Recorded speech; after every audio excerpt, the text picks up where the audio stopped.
182강, 183강, 죄의 생산과 소비. 생산과 소비라는 단어 자체가 경제에서 나온 단어죠. 물건의 상품의 생산과 소비, 물건의 생산과 소비. 경제에서 생산과 소비라는 말을 쓸 수 있는 것은 없는 데서 공장에서 이번에 새로운 상품이 생산되었습니다 하는 겁니다. 이 생산이라는 말은 무슨 뜻이냐면, 생산되기 전엔 이 세상에 없었는데 이제 생산되고 난 뒤에는 새로 생겼습니다 라고 할 때 그 생산이라는 말을 할 수가 있습니다. 근데 그걸 죄에 대해서도 적용이 가능합니다. 죄에 대해서도 적용이 가능한 이유는, 그거는 주기도문에 보면 주기도 마태복음 6장에 나온 주님 가신 기도, 기도에 보면 그러한 경제적인 성량의 단어가 나옵니다. 제가 한번 읽어보게요. 6장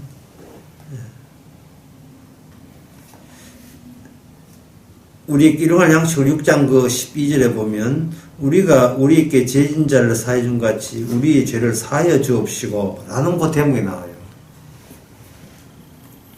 이게 뭐냐면, 우리에게 빚을 진 자를 우리가 제가 탕감해 주는 것처럼, 성심을 베푸는 것처럼 하나님이여 저에게 주신 이 부채, 이 빚을 탕감해 달라는 내용이에요.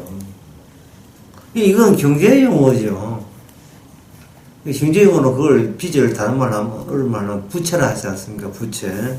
누구한테 빚을 지었다 이 말이에요. 그리고 로마서에 봐도 이 구원되는 걸 가지고 값이라는 말이 나와요. 죄값. 그리고 죄값을 치러서 구원하는 걸 가지고 그걸 대속이라고 해요. 대신 값을 치르는 걸 대속이라고 이야기합니다. 값을 치르는 걸 가지고 속죄라고 하고, 대신 값을 치르는 걸 대속이라고 이야기하고, 그런 용어들을 사용하죠. 그런 용어를 사용하니까, 이거는 이 성경 자체가 우리에게 뭐를 언급하느냐 하면, 하나님과 인간 사이에 맨 얼굴로 만날 수 있는 입장이 안 된다는 겁니다. 하나님과 인간 사이에 인간이 모르는 게 들어있어요. 그게 박혀있는데, 그게 뭐냐? 죄라는 겁니다. 그러면 죄가 박혀있으면 그건 죄를 이렇게 빼버리면 되지 않겠느냐 라고 이제 생각이 되거든요. 죄를 빼버리면 되지 않겠느냐. 자, 여기서 우리가 한번 생각해봐요. 시편 51편에 보면 다윗이 이런 이야기를 합니다. 모친의 죄 중에서 내가 태어났잖아요. 모친의 죄 중에서 태어난 거예요. 아주 알기 쉽게 이야기해서, 어항이 큰데 수족관에 고기가 헤엄치서 놀지요. 근데 고기의 세상은 뭐냐면 어디까지나 수족관 안이에요. 수족관 안에서 지는 자기 딴에 헤엄치는 수영 솜씨 잘한다고 마음껏 퍼득거리면 도와댕기죠. 그러나 우리가 보기에는 너 아무리 그래도 네 수족관 안에 들어있는 겁니다. 시편 51편에서 다윗이 알게 된 것은 뭐냐 하면은, 인간은 죄라는 수족관 안에 갇혀있는 존재로서 이 땅에 태어났다고 보는 겁니다. 그러면 다윗이 하나님의 성신을 받아서 그런 생각을 했다면, 그러면 하나님의 성신을 받지 않은 다른 사람은 어떻게 보느냐 하면은, 내가 죄를 지으면 그 지은 만큼 생산된다고 생각하는 거예요. 생산하니까 제가 말씀한 없는 데서 내가 잘못 행동하게 되면 죄가 새롭게 발생되었다고 생각한 겁니다. 그럼 발생되었으면 인간이 생각하는 원위치가 뭐냐 하면, 죄가 나오기 이전 상태로 돌아가면 그걸 원위치로 보는 거예요. 보통 인간들이. 그건 왜 그러냐면 선악과를 따먹기 때문에 선 아니면 악이고 악 아니면 선이다 말이에요. 그래서 악은 뭐냐? 선을 행하지 못한 게 악이고, 악은 뭐냐? 선을 행하지 못한, 악이 뭐냐? 선이 뭐냐? 악을 행하는 것이, 악이 아닌 것이 선이고, 그리고 악은 선이 아닌 것이 악이고, 그렇게 생각하는 거예요. 그 선악 체제를 보면 뭐냐 하면 사람이 선악 얻게 되는 것은, 악하게 되는 것은 자기 학이 나름이에요. 내가 바르게 행동하면 이건 선이 되고, 바르게 행동 안 하면 악이 되는 겁니다. 그래서 항상 원천은 뭐냐? 중립적인, 중성적인 요소가 있어요. 내가 그냥 보통 상태에서 선을 행하면 선이 되고, 악을 행하면 악이 되니까. 악을 행했을 때는 선을 가지고 악을 보상해주면, 그, 부채니까. 죄가 하나의, 빚을 진 거니까. 빚을 갚을 때는 어떻게 갚는다? 착한 일 해서 그 빚을 갚아버리면 나는 원래 상태, 그 중성 상태, 중립자리 다시 온다고 본 거예요. 그래서 다윗은 그렇게 보지 않았습니다. 내가 죄를 짓는 것은 없는 데서 죄를 짓는 게 아니고 마치 수족관에서 수족관에서 금붕이가 바닥일 때만 물방울 튀는 게 아니고 원래 물 속에 있기 때문에 바닥일 때마다 그때마다 나는 지금 죄 속에서 물 속에서 헤엄치고 있구나 하는 것을 그때마다 확인할 뿐이죠.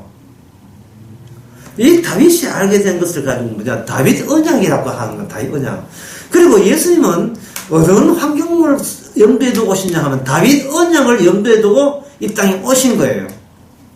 그래서 로마서 5장에 보면 한 사람이 죽었은즉 모든 사람이 죽은 것이라 했어요. 예수님이 죽음으로 말미암아 모든 인간이 죄의 수족관에 갇혀 있다는 것을 완전히 밝혀주셨다는 겁니다.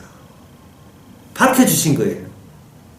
그 인간이 나름대로의 어떤 수능이나 IQ 능력, 가진 재산, 비교, 부동산 이만 가졌다, 교인수 몇 명 목사다, 나는 기도를 오래 한다, 헌금을 얼마 했다, 전도를 몇 번 했다, 이런 모든 인간의 독자적인 가치가 예수님이 십자가 앞에서 어떻게 되겠습니까? 아무 의미 없는 거예요. 왜? 모든 사람이 죽었으니, 그것도 왜 죽죠? 죄로 인하여 죄 안에서 형체를 죽었으니, 지가 선교하고 헌금하고 기도하고 찬양하고 예배 참석 저거 다가 뭐다? 그게 죄라는 물방울을 튕겨내는 거예요. 피아노 반주로 봉사하는 거, 곳곳이 봉사하는 거, 교회 청소해주는 거, 때마다 공안에 가서 예수 이름으로 구제하는 거, 바다 여는 거, 이 전부 다 죄의 다양성입니다.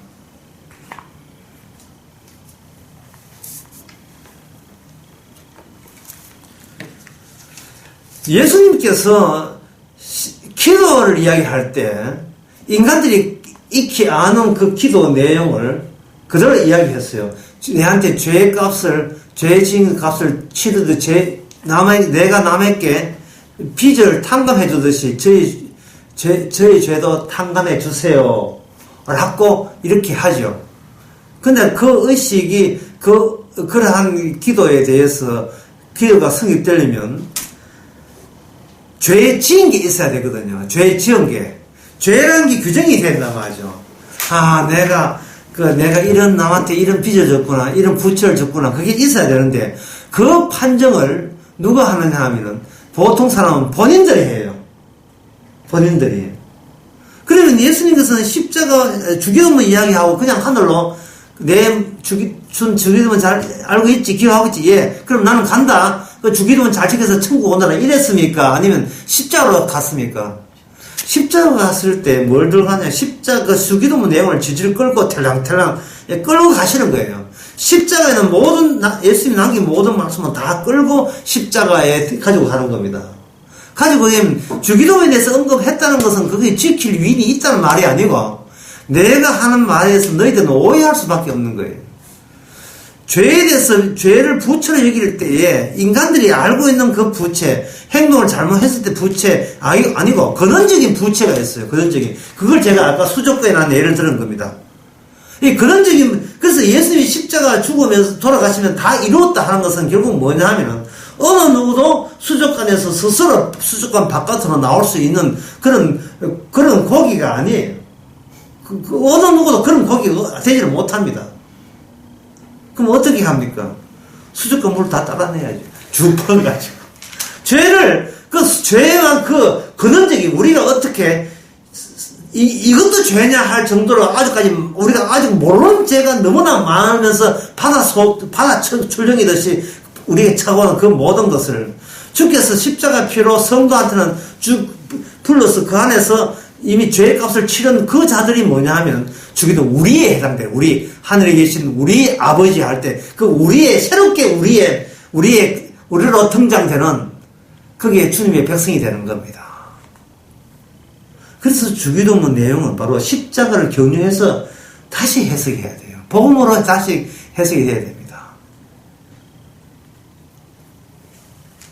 죄의 생산과 소비, 이것은 바로 우리 흔히 이 선악과 하면 우리 경제적 관점을 이야기하지만 예수님께서는 그 십자가 짐으로써 해결하고 난 뒤에 성도한테는 본격적으로 죄의 생산이 들어갑니다.